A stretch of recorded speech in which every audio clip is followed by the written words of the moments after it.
Imaginez un outil que 88% des professionnels du marketing utilisent déjà, au quotidien. C'est énorme. Et ce n'est pas un nouveau réseau social ou une méthode d'analyse un peu obscure. Non, c'est l'intelligence artificielle.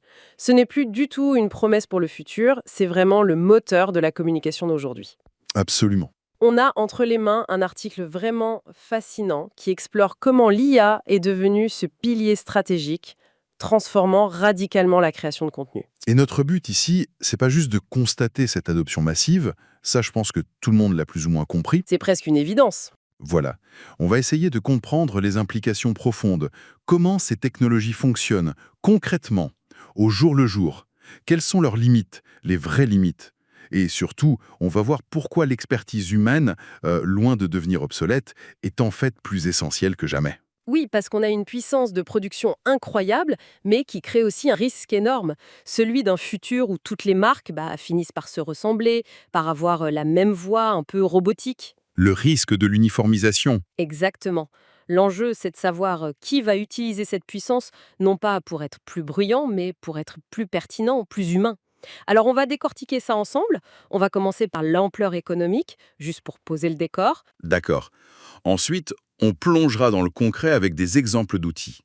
Puis, on abordera le point crucial, cet équilibre entre la machine et l'humain.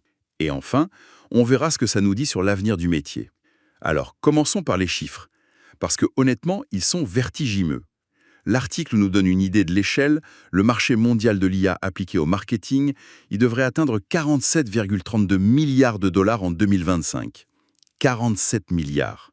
C'est déjà colossal. C'est colossal, oui. Mais en fait, ce n'est même pas le chiffre le plus frappant pour moi.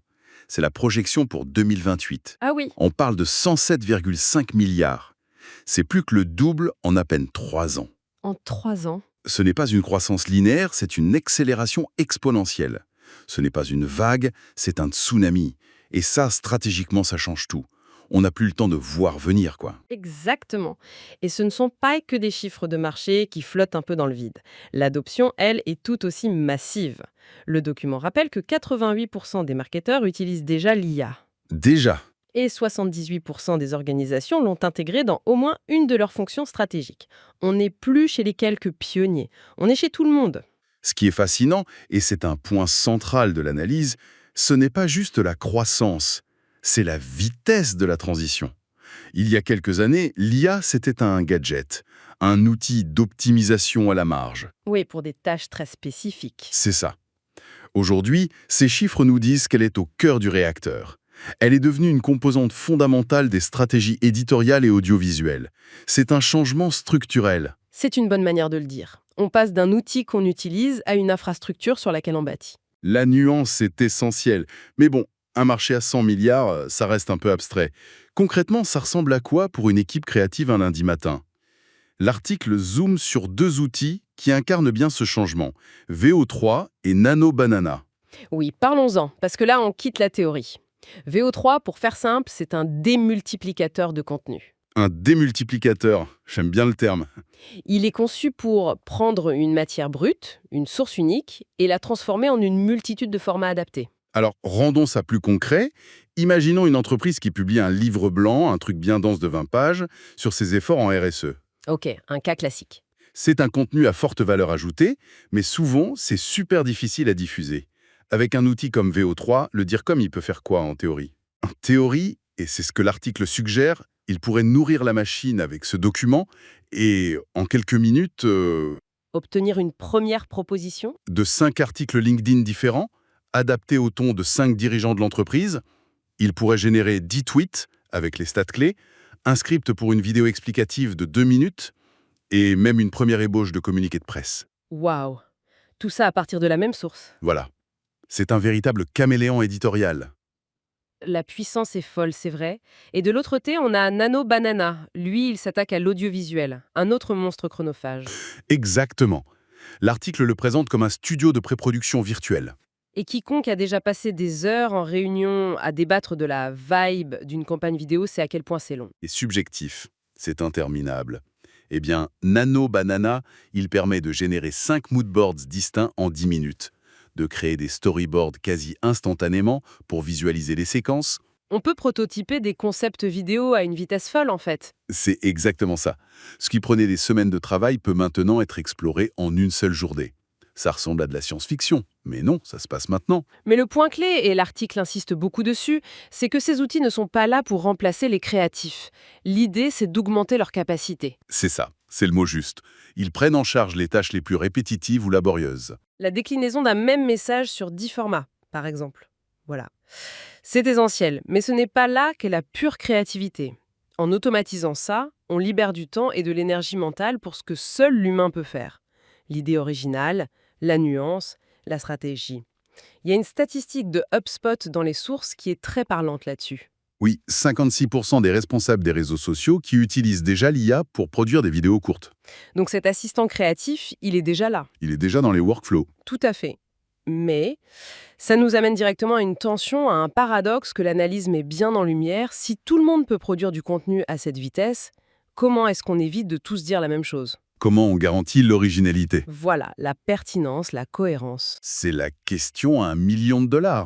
La vitesse de production, si elle n'est pas maîtrisée, elle ne mène pas à la créativité, elle mène à l'uniformisation. On risque de créer un océan de contenu interchangeable, parfaitement optimisé, mais sans âme. La technologie seule ne suffit pas, en fait. Elle peut même être un piège. Et c'est précisément là qu'on touche à la limite de la machine. L'article le formule très bien, je le cite, « Elle ne sait pas encore raconter une histoire, incarner une marque, ni capter une émotion. » Exactement. Elle peut assembler des mots et des images de manière logique, mais elle ne comprend pas le pourquoi derrière le message. Elle n'a pas d'intention. Pas d'intention, c'est le mot-clé. C'est là que l'analyste introduit un concept que je trouve très puissant, celui d'intelligence éditoriale. L'intelligence éditoriale? C'est l'idée que cette technologie surpuissante a besoin d'un pilote humain, d'une vision stratégique, pour être réellement efficace. C'est l'humain qui fournit l'intention. Absolument. La solution proposée, c'est donc ce rôle de supervision humaine. L'article cite des agences spécialisées comme AMAP Productions. Elles ne se contentent pas d'appuyer sur le bouton. Non, bien sûr. Elles intègrent ces outils dans une démarche réfléchie. L'article utilise une image que j'aime beaucoup, celle de l'architecte narratif. C'est une excellente métaphore. Le processus d'écrit est vraiment celui d'un architecte. D'abord, des experts humains, des journalistes, des scénaristes, définissent les fondations. Le plan. Le plan, exactement. Quel est l'objectif? Quelle est l'histoire unique à raconter? Quel angle on va prendre pour se démarquer? Quelle émotion on veut susciter? Et ensuite, seulement ensuite, ils utilisent l'IA comme une équipe de construction ultra efficace pour bâtir la maison. L'image est puissante, mais poussons-la un peu. Un architecte a un contrôle total sur ses plans. Ici, l'IA peut parfois construire des choses inattendues, non? Proposer des idées surprenantes? C'est un excellent point. Le rôle n'est pas seulement celui d'un planificateur, c'est aussi celui d'un chef d'orchestre, ou même Dans Sculpteur. un sculpteur. Oui. L'IA génère un bloc de marbre brut, une multitude de possibilités.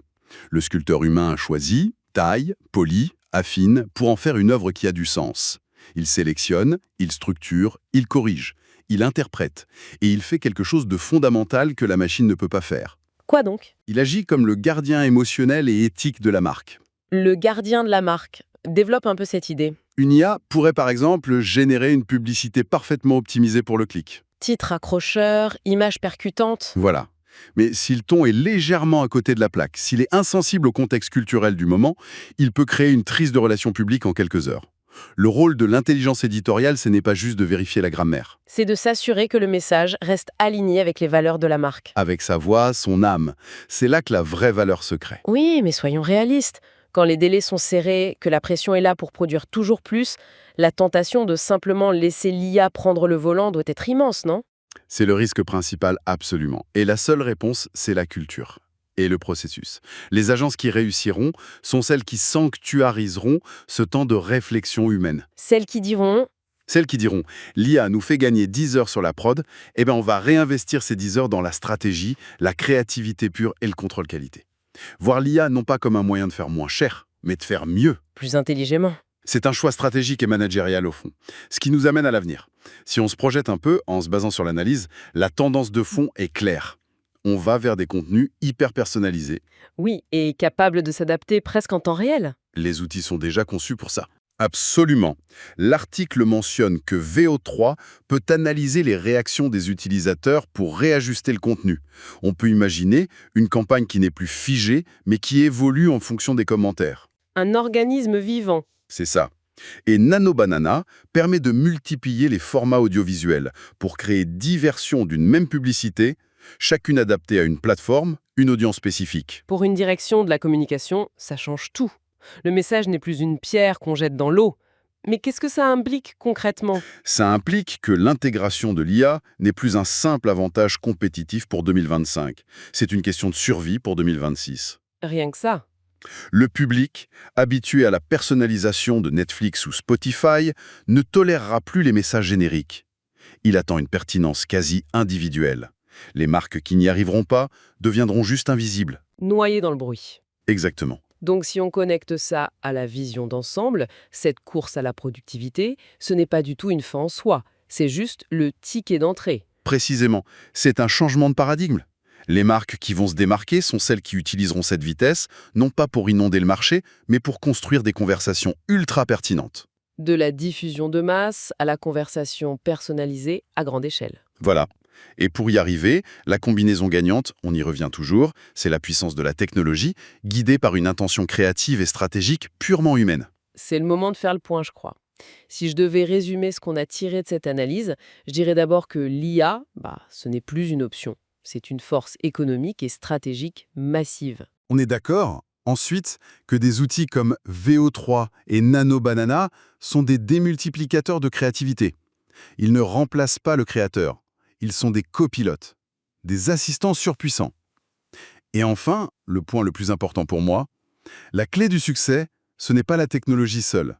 C'est cette alliance, ce mariage entre la vitesse de la machine et le discernement de l'humain. Cette fameuse intelligence éditoriale. La conclusion de l'analyse d'ailleurs résume ça en une phrase parfaite, qui est vraiment le cœur de notre discussion. Ah oui, laquelle? Les outils IA permettent d'aller plus vite, l'humain permet d'aller juste. Au fond, tout se résume à ça. Vitesse contre justesse. Cette dualité, c'est le véritable enjeu. Réussir, ce n'est pas utiliser l'IA aveuglément pour produire plus.